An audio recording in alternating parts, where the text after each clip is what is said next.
ఈరోజు వరంగల్ ఐఎంఏ తరఫున మేము కంటిన్యూడ్ మెడికల్ ఎడ్యుకేషన్ ప్రోగ్రామ్ పెట్టాము. దాంట్లో కామన్ డిసీజ్ గురించి, అట్లనే సంతాన సాఫల్యత మీద ఆఫ్టర్నూన్ సెషన్ అంతా ఇన్ఫర్టిలిటీ దాని మీద ఎక్కువగా కాన్సన్ట్రేట్ చేసాం. ఇప్పుడున్న పరిస్థితుల్లో అసలు యంగర్ ఏజ్లో పెళ్ళిళ్ళు అవ్వట్లేదు, కొంచెం లేట్ ఏజ్లో పెళ్ళిళ్ళు అవుతున్నాయి.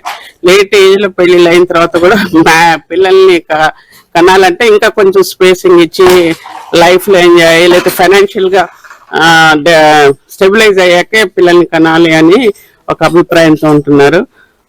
ఒకళ్ళు పూర్వమేమో మేము సంతానం జనాభా ఎక్స్ప్లోజన్ కాకుండా చేయాలంటే ఒకళ్ళు లేదా ఇద్దరు లేదా ఒకళ్ళు లేదా నన్ను అట్లా పెట్టాం.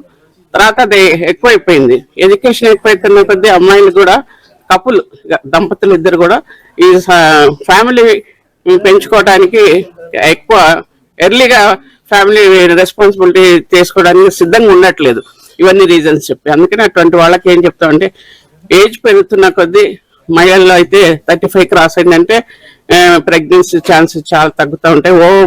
అండం ఉత్పత్తి అనేది తగ్గిపోతుంటది. మగవాళ్లకు కొంచెం ఏజ్ రిలాక్సేషన్ కొంచెం ఉన్నప్పటికీ అమ్మాయిలకు మాత్రం 35 ఇయర్స్ వరకు లోపే కనేసేయాలి. ఒకవేళ కొన్ని కారణాల వల్ల వాళ్ళు 35 ఇయర్స్ లో పిల్లల్ని కనే అవకాశం లేకపోతే కనుక ఇప్పుడు లేటెస్ట్ టెక్నాలజీలో ఎగ్ ప్రిజర్వేషన్స్ వచ్చినాయి. అవి అందరికీ చేసుకోవాలని మేము అనట్లేదు, మరీ వీలుగాని వాళ్ళు ఫర్టిలిటీ ప్రిజర్వేషన్ అనే టెక్నిక్స్ వచ్చినాయి.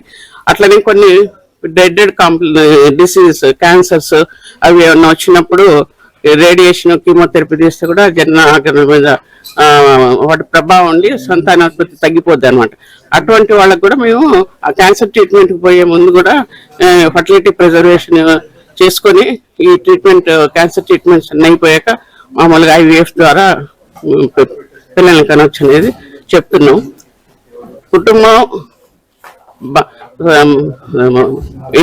ఇండియాలో మనకి ఇది మ్యారేజ్ ఒక రెస్పాన్సిబిలిటీ. ఫ్యామిలీని డెవలప్ చేయించుకోవటం, ఒక కుటుంబ వ్యవస్థను మంచిగా ఆరోగ్యంగా తయారు చేసుకోవటం మన సమాజానికి దేశానికి కూడా అవసరం కూడా. ఎదిగే పిల్లలు లేకపోతే ఎర్నింగ్ స్టేజ్ వాళ్ళు ఎవరు ఉండరు, ఎల్డర్స్ ని కేర్ చేసే వాళ్ళు ఎవరు ఉండరు.